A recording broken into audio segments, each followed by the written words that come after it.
The most important part of any lesson, whether it's reading, writing, math, or any lesson, is that the teacher provides explicit instruction of the skill.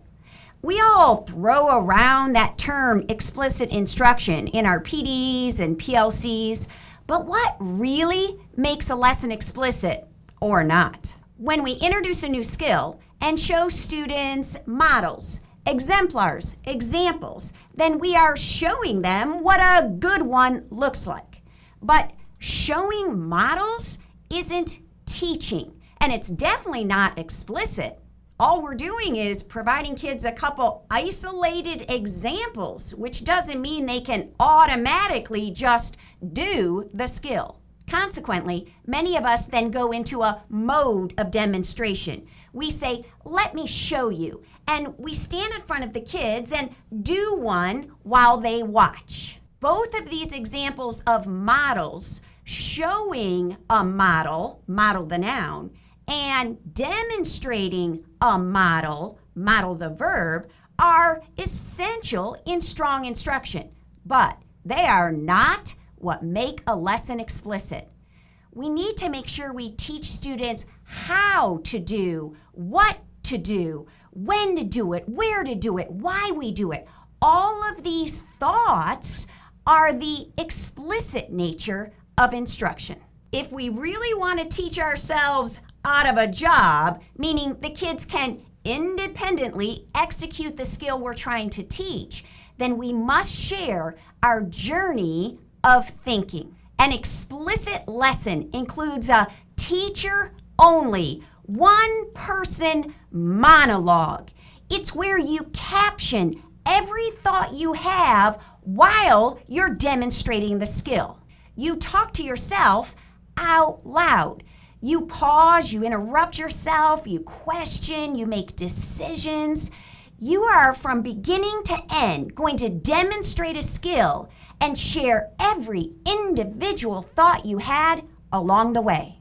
Although many of us show an example and even demonstrate an example in front of students, what's going to make it explicit is when we think aloud while we're demonstrating that model. Explicit instruction is more than just I do, you watch. When we add in the think aloud, it now becomes I do, you watch, and listen. To ensure you're providing think alouds, apply these tips. Tell your students that in every lesson you teach, there's going to be an I do portion.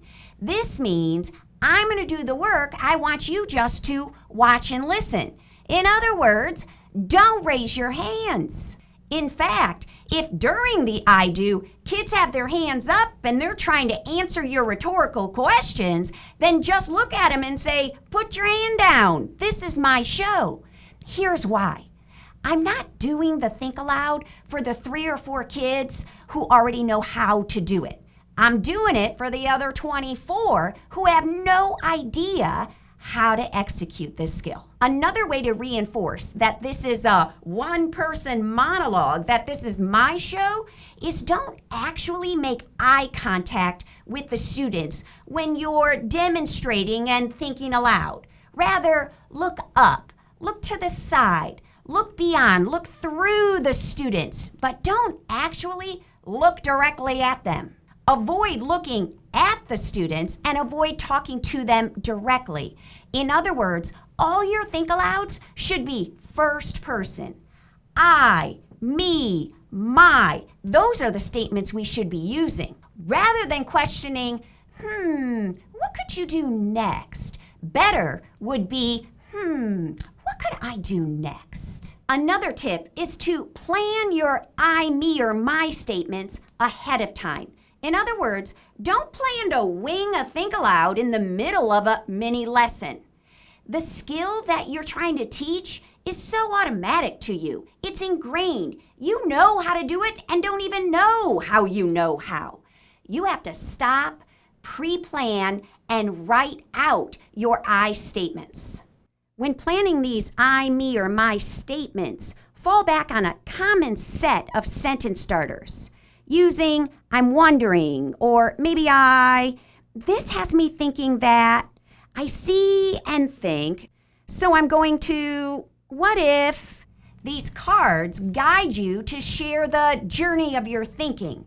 And if you incorporate them into your lesson, if you actually hold them up during the Think Aloud and you're sharing your monologue with students, the cards also remind the students that this is the part of the lesson where I do, you watch and listen.